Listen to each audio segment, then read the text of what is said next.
If this were to be our last conversation ever, what would you never want me to forget?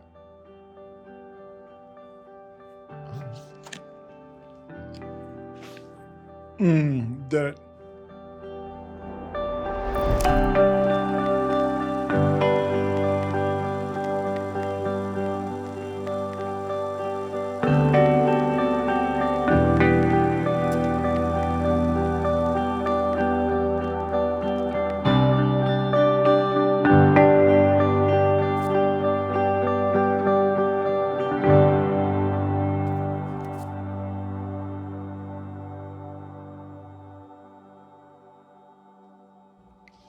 How do you feel I am and am not the continuation of you?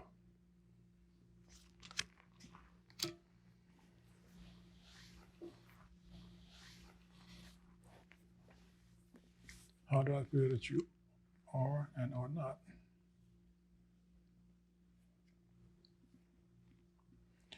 The way I feel that you are a continuation of me is your work ethic. You always, and even when we was talking a couple of days ago, you was like, you know what, no one is going to ever outwork me. I'm always going to put, I'm going to be there. That's why my team was always, when they was out playing, I'm always working, whatever. I will always be the first one in office, and I'll always be the last one in office. You wouldn't. I might not be the fastest typer or the best on the computer, but my hard work would get me that before you. Where we are different, you mentioned it already. We are different. And so I would say, we always want to be the best. That's why we always the first one in, the last one out. But however, we had two totally different career paths. And you were saying, Dad, don't force me. This is my goal. This is my career. Yeah. I always say that you keep saying my daughter. I'm like, my sister. Okay. Like possessive. Like we can share. I can't use names. Yeah. He had to bleep it out. Like her name's a swear word. I always feel like though, like I was telling Mom this the other day and Grandpa, I was saying, if all of us were like, if me and my sister, your daughter, if me and like packages, like there's what's inside and what's outside. Like the outside of me is Mom, and the inside is Dad, and the opposite. Off first impression, I'm Mom, but then as you get to really know the details of me, it's like, oh, there's Carl. Like so. Versus with my sister, like when you see her, what you see and how she acts in the beginning and then how she presents is very you, like, but then the more you kind of get to know her, you see like, oh, there's Mom in her. Like it's like totally Mom. Like, and I think that's what's interesting. What do you feel is the greatest lesson I taught you? I'm going to use your quote. You know the quote I'm going to use is? Have a good day today, better day tomorrow. Yeah. And I like it because oh my gosh, you are a man of like little stories and things and just little analogies. And that's also you. Everyone says like CJ's the king of analogies, that like past jobs and friends. Like I'm always like saying this, but what's the story you always say? It's like that little poem. Oh, the wise owl. Wow, you're like a psychic today. Yes, because I like to have a good day today and a better day tomorrow because of the other thing you say, which is the wise old owl, which is the more he heard, the less he spoke, the more he heard. Why can't you be like that old bird? Well, I'm not an old bird, so I still have a lot to say, but I like it because it's like there's so much like wisdom in such few words. And the have a good day today and a better day tomorrow, it's so simple, but I like it because it's so much optimism, because it's no matter how good today was, tomorrow can be better.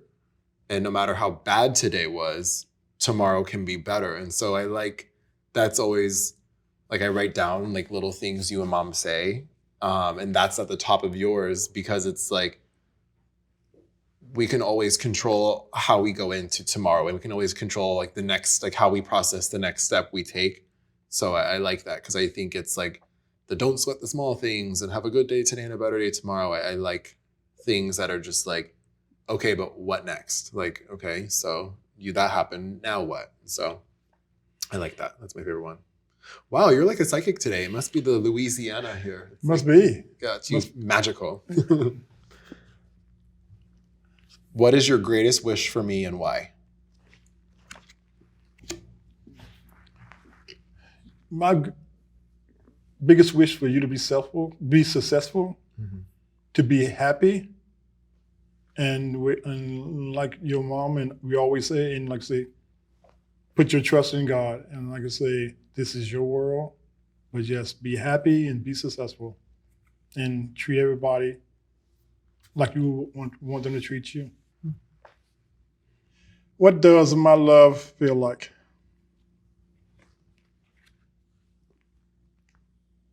I was talking to someone and they're talking about love languages and how there's like words, gifts, acts of service, touch, and quality time. I feel like you are someone who shows up. I feel like gifts and acts of service, that's good. I feel like it's not like what you say, it's like what you do. So I feel we know you love us. You tell us, of course, but I think we know because you show up and you're very consistent. And I feel like that's one of the things that a person, a man should be, is like stable and consistent for the people around them and their family. And I feel you're the most consistent person that we know. Even when you said we've never had a fight, I'm like, yeah, like I might be like, Dad, no. Like I might disagree with you on stuff, but it's like, we've got a spicy family sometimes that we're all saying what we think. And I feel like you're always one that's like, okay, now everyone, you bring us back down. So I think your love feels like consistency and someone who, no matter what, is always there. And I also feel like you're like almost like like this safety net under. I remember my mom told my sister a lie when we were young to not be scared of sharks, that there was an invisible, there was a fence in the ocean. But I feel like, and so that made me not scared to go swim in the ocean when we were kids. And then as like a teenager, she's like, when there was a shark attack, she was like, what happened to the fence? And they were like, there was no fence. But I feel like in our family, you're kind of like that invisible fence. And so I feel like the love feels like someone who, if we need something, you're gonna be there to help. And we'll talk about it later if it's ever something that's like annoying or we need to discuss. But the consistency and a strong foundation, I think, is what it looks like. If this were to be our last conversation ever, what would you never want me to forget? Oh. That you will always be loved. You will always be remembered. If you ever needed anything in life, I'm always be there for you. And something have always been on all your cards also, that you are the son that any father would love to have. Oh, that was nice. I love you, Dad. And I love you too. You got no choice.